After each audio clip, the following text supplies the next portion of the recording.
proceder a su producción y repartir entre toda la sociedad los beneficios de la industria. Muchas gracias por su atención. Gracias, Constantino. Bueno, el siguiente ponente es Isaac Álvarez. Isaac ha trabajado toda su trayectoria profesional en Repsol y nos va a hablar de los contratos internacionales de exploración y producción de petróleo. Manolo, muchas gracias. Y quiero dar gracias, como todos, al Instituto, y que lo considero mi casa porque es la casa de todos los ingenieros, y a la Universidad de Comillas también por esta oportunidad, ¿no? Yo hace unos años hablaba con el que ahora es secretario general de la OPEC, Abdallah Al-Badri, lo considero mi amigo, cuando él era presidente de la National Oil Company de Libia, y comentábamos, y yo en realidad pues me quejaba, porque, hombre, que los contratos estaban endureciendo, cada vez eran más exigentes desde el punto de vista fiscal, y él me decía, bueno, estaba de acuerdo conmigo, porque evidentemente los contratos estaban endureciendo, dice, pero no olvides que si nosotros aquí ponemos unos impuestos muy importantes, en los países consumidores también ponéis unos impuestos muy importantes. O sea, que gran parte de la renta del crudo no solamente se devenga en los países de origen, sino que también se devenga en los países de destino. Y de eso nos va a hablar después Álvaro. Cuando hablamos de los ingresos de los relacionados con el petróleo, pues siempre hay un poco de morbo. Hablamos de cantidades muy importantes y por precios muy importantes. Para dar unas cifras así por encima, pues un campo de 100 millones de barriles, que no tampoco es nada del otro mundo, un campo de 100 millones de barriles, y ponemos el precio actual, $50 barril, un poco más antes de ayer, hoy también está subiendo, pues estamos hablando de 5.000 millones de dólares. De esos 5.000 millones de dólares, entre costes operativos e inversión, pues puede haber unos 2.000 millones de dólares. Vamos a poner $20 por barril. Quedan 3.000 millones de dólares para repartir. Es lo que llamamos la renta petrolera. Y esto es muchísimo dinero. Estamos hablando siempre aguas arriba. Esta renta petrolera hay que repartirla entre la renta del gobierno, que llamamos government take. Aquí me van a perdonar, pero yo voy a hablar un poquito en Spanglish. Y es que gran parte de los términos pues están acuñados ya en el inglés y prácticamente se utilizan de un modo universal, desde la China hasta la Patagonia. Y hay que hacer frente con esa renta petrolera, una parte que va al gobierno, una parte que va a la renta del titular, y el resto de los ingresos evidentemente sirven para hacer frente a los costes, primero los costes de la exploración, el desarrollo, la producción y por último el abandono. Aquí quiero mencionar que hay unos costes que son los totales y otros costes que son los reales, es decir, hay una parte de los costes que las compañías difícilmente los pueden repercutir dentro de su cuenta de resultados en el país donde están produciendo, porque o son costes de la central que no son reconocidos o son costes de capital que no son reconocidos. ¿Cómo recauda el gobierno? Pues el gobierno recauda a base del canon de superficie, que es una cantidad por cada hectárea o por cada 100.000 hectáreas asociada a la superficie, las regalías o los bonos, los royalty que mencionaba antes Constantino, que es una cantidad sobre la producción, un porcentaje de la producción. También recauda a base de tomar una parte de esa producción, se la lleva en especie. También lo recauda a veces a base de poner un precio prefijado, es decir, usted me vende a mi gobierno, usted compañía me vende a mi gobierno el precio, no a precio de mercado, sino con un descuento. Y después los otros son, digamos, impuestos más conocidos. El impuesto de sociedades, que también se llama income tax, el impuesto de transacciones, el impuesto sobre el valor añadido, el impuesto de remesas, que es cuando las compañías revierten o envían el dividendo o el beneficio que han tenido en el lugar de origen a su casa madre, ¿no? ¿Dónde son los hechos imponibles? Bueno, pues esto es, en este esquema quiero reflejar, yo no voy a contar todo lo que tengo aquí son 26 transparencias, no va a dar tiempo, se van a colgar dentro de la página del instituto. Entonces, ustedes, los que tengan curiosidad, pues se lo bajan y se lo miran, ¿no? Y lo que voy a hablar básicamente son conceptos muy básicos, pero que los que tengan curiosidad les sirve para encajar lo demás. Dentro de las fases de un permiso exploratorio, pues hay una fase que es la exploración. Aquí está puesto el día 1, o el año 1. El año 1 es el año que se otorga el contrato de exploración o el permiso exploratorio.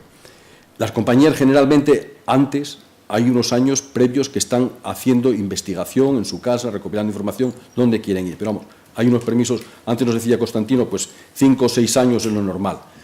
Afortunadamente puede haber un descubrimiento, hay una fase de evaluación. Si esa fase de evaluación es positiva, hay una declaración de comercialidad que va asociada siempre con la solicitud de un permiso de producción, una concesión de explotación, se llama aquí en España. Hasta esta fecha, o sea, hasta este momento, las compañías previamente lo que hacen es gastar dinero. De todas maneras, el Estado recibe una parte del canon de superficie o la sociedad también recibe pues, los gastos asociados a la exploración o las tasas que mencionaba antes Constantino. El hecho imponible realmente empieza cuando empieza la producción. Hay una fase, una vez descubierto, se hace la evaluación, se hace la declaración de comercialidad, se solicita la concesión de explotación, se comienza el desarrollo, se hacen los pozos, las plataformas, se tiran los oleoductos, gasoductos y demás, y comienza el primer petróleo o el primer gas. Y a partir de aquí, pues la concesión de explotación pues dura 20, 30, generalmente son años, 5 o 6 años prorrogables a esta fecha. Y al final se alcanza el límite económico, que son donde los ingresos no alcanzan para cubrir los gastos y se tiene que abandonar. Aquí, al último momento, que es típico de este negocio, en el último momento, cuando ya no hay caja, no hay nada que vender, hay que hacer un desembolso muy importante que está asociado al abandono y restauración de los terrenos. El hecho imponible va a estar asociado a la producción, evidentemente, lo que mencionábamos antes, la renta de petróleo. Los contratos de petróleo hay modas, y ha habido modas, como en todo en la vida. Comenzaron primero los de concesión. Los de concesión también se llaman regalía y impuestos, en inglés tax and royalty. Hay después el de reparto de producción, donde se reparte la producción entre el Estado y la compañía contratista. Hay una modalidad también que es nueva y también es bastante también antigua, el contrato de servicios con riesgo y de servicios sin riesgo. Servicios sin riesgo sería simplemente una tarifa por cada barril producido. Estos son 4 modelos muy estandarizados y, como decía, son modas. Este gráfico trato de reflejar un poco la moda. Al principio empezaron las concesiones. Las concesiones empezaron a raíz de la Segunda Guerra Mundial en los países árabes. Y también en Europa, el Mar del Norte, Francia, son contratos de concesión. En Estados Unidos, en Australia, en Argentina, son contratos de concesión, de regalía y impuesto de sociedades. Una regalía que puede ser pues, entre el 5 y el 20%, y un impuesto de sociedades, que el impuesto de sociedades normalmente no es una tasa estándar, pues en torno al 30, 35, 25%, sino este impuesto de sociedades puede llegar hasta el 90% de impuesto de sociedades. Hay una fase intermedia, incluso llegó a haber una película sobre esto, cuando el ENI negoció con Irán la modificación del contrato, que es un contrato de asociación, donde el Estado daba parte, la compañía daba parte al Estado dentro de su contrato. Era un principio prolegómeno al reparto de producción. El reparto de producción apareció primero en Indonesia en el año 1961 y ha tenido una explosión enorme, ha sido un éxito considerable el contrato de reparto de producción. Y yo diría que fundamentalmente por 2 motivos. El primero, porque permite al Estado tener un control muy importante respecto a qué hace la compañía contratista. El Estado tiene que aprobar los presupuestos, tiene que aprobar qué costes son recuperables o no son recuperables, tiene que conocer y aprobar prácticamente los planes a largo plazo, el plan de abandono. Y la segunda razón es que el Estado recibe una parte muy importante, mucho más, en principio, por lo menos conceptualmente, de la producción. En los contratos de reparto de producción no se ha mantenido constante, sino que aquí, en esta gráfica de aquí abajo, trato de reflejar los precios del crudo, la evolución de los precios del crudo, y evidentemente no nos acordamos, yo sí me acuerdo que soy mayor que ustedes, algunos, otros más o menos somos de la quinta, pero se acordarán en los años 73, 76, 79, los incrementos brutales que hubo de precios, que pasó, pues prácticamente estábamos hablando de 3, 4 dólares barril a 12 dólares barril, que nos parecía una barbaridad, llegó por encima de los 30 dólares barril a principios de los años 80, 79, 80, y aquí hubo movimientos en los contratos de reparto de producción, con el fin de recaudar más renta. Un momento con sus más y sus menos, pero de cierta estabilidad, y a partir del año 2000 comienza una escalada del precio considerable. 2007, nos acordamos todos, llegó por encima de los 140. Aquí también hubo otro movimiento muy importante para controlar los beneficios. Los contratos en general son muy importantes para las compañías porque no solamente les permiten a las compañías repartir dinero, o a los estados repartir dinero, sino que para las compañías siempre es muy importante, además de tener un beneficio, por supuesto, es muy importante incorporar reservas, poder apuntarse a las reservas. Y aunque pongo aquí una franja que no está, hay una zona de indefinición en función de las entidades controladoras de las bolsas y mercados de capitales, pero por ejemplo las concesiones, todas las compañías que tienen una concesión saben que el petróleo que están produciendo, los hidrocarburos que están produciendo es suyo. En el reparto de producción es una parte, el reparto de beneficios es otra parte. En los contratos de préstamo, que es cuando uno vende crudo a plazo a cambio de que le den un préstamo, es como si hipotecara la producción futura, pues evidentemente no se puede apuntar a esas reservas. En los servicios sin riesgos casi nunca. Esto también es importante. Y voy a ir directo este es un contrato de concesión típico. Hay unos ingresos brutos, aquí he puesto el precio a 70 dólares barril, ni los 40 ni los 140, en algo por el medio. Hay una regalía del 20%, hay costes operativos, operating expenditure, vamos a poner aquí de 12 dólares barril, unos ingresos netos, una amortización que nos hemos sacado por aquí y que nos lleva al beneficio más amortizaciones, el cash flow, y los ingresos netos serían 32, después de quitar la regalía, la amortización y los OPEs. Los impuestos pueden variar, como decía, muchísimo, entre el 35 y el 90%. Al final, el beneficio, la caja del contratista, si sacamos los CAPES, le queda entre 20 y 13 dólares por barril.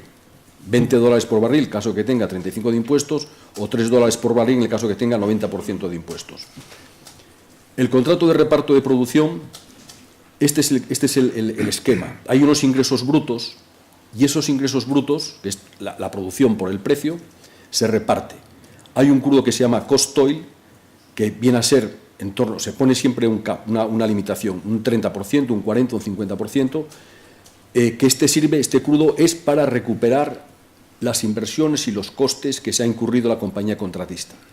Y hay otra parte, lo que sobra, lo que no se reparte para hacer frente a los costes, se llama profit oil, crudo beneficio. Y este se reparte entre el Estado y la compañía contratista. Entonces, la compañía contratista, ¿qué recibe? Recibe su parte de cost oil, o recibe el cost oil, mejor dicho, el 100% del cost oil, que sirve para hacer frente a sus inversiones y costes anteriores, y él recibe una parte del profit oil, del crudo de reparto. En este caso hemos asumido un 15%, el otro 85% se lo lleva el Estado. Y los ingresos del contratista, como decía, se forman de estas dos fuentes. El cost oil, esto no es más que recuperar un coste pasado. Esto es repartir, por eso se llama reparto de producción. La producción se reparte. Las inversiones, una vez con esta caja, con los ingresos del contratista, tiene que hacer frente a las inversiones y a los costes operativos, lo que en el argot se llama los CAPES, Capital Expenditure, y OPEX, Operating Expenditure. Y de aquí tiene la caja del contratista, que es 4,3, bueno, pues esto es un caso muy normal, que es parecido está en torno a los 3,2, caso bajo por dólares por barril. El contrato sin riesgo, no vamos a entrar en ellos. Hay un contrato, por ejemplo, en Irak, que es el buyback. ¿Cuál es mejor, contrato de concesión o contrato de reparto de producción? Pues depende. No hay una norma. Aquí en verde sería la parte de crudo de beneficio para las compañías. Depende, evidentemente, de la parte impositiva. ¿Cuál es la tendencia en términos impositivos? Pues, evidentemente, los estados con esto tratan de regular lo de palo y zanahoria. Cuando hay, por ejemplo, en el caso de España, que tenemos, pues por lo menos la ley es bien intencionada en ese sentido, ¿no? La exploración es muy baja históricamente, pues hay una legislación pues bastante benévola en términos para gravar la producción de hidrocarburos. Es un poquito más que lo normal, pero no es un contrato de concesión. Sin embargo, en los países, por ejemplo, de Medio Oriente, pues que también son contratos de concesión, pues la fiscalidad pues llega a ser hasta el del orden, como decía antes, del 90%, ¿no? Esto trata de ver qué parte es el government take. En África, Mar del Norte, pues llega aquí. Este cuadro es un cuadro muy interesante, resumen, que trata de decir por dónde estamos. Pues esto es la parte que lleva el gobierno. Ven que arrancamos en el 30%. Hay sitios donde se llega al 90%, incluso más. Aquí en azul serían los production sharing contracts, los contratos de reparto de producción, y en verde los tax and royalty. Ven que no hay contratos verdes y azules o morados en todos. No es que sea un contrato más o más duro o menos blando, depende evidentemente de los términos. Pero se dan cuenta que bueno, pues las tasas impositivas son altas, estamos hablando de 70-80%. Y quería darles una pincelada, de 2 minutos en torno a México. México está haciendo una reforma muy importante de su ley de hidrocarburos, lleva 2 años prácticamente involucrado en esto. Por fin ha sacado recientemente la ronda número 1 y ha hecho un esfuerzo muy importante porque en el año 38, medio de nuestra guerra civil, la víspera de San José, el 18 de marzo, Lázaro Cárdenas saca una ley estatalizando, nacionalizando todos los hidrocarburos. Fue algo, un revés muy importante para la industria, con un coste muy importante para la sociedad mexicana.